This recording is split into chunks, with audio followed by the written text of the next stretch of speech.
Telah terjadi pencurian uang sumbangan jamaah di Masjid Besar Taqwa Tompong, Letak, Kecamatan Bantaeng, Kabupaten Bantaeng, Jumat, tanggal 10 April tahun 2020.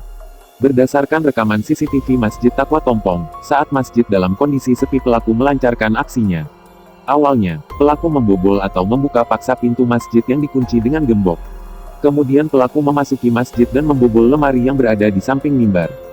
Dari penjelasan Humas Polres Bantaeng, Aibda Sandri, aksi pencurian tersebut sudah dilaporkan oleh pengurus Masjid Taqwa Tompong, Muhammad Saleh.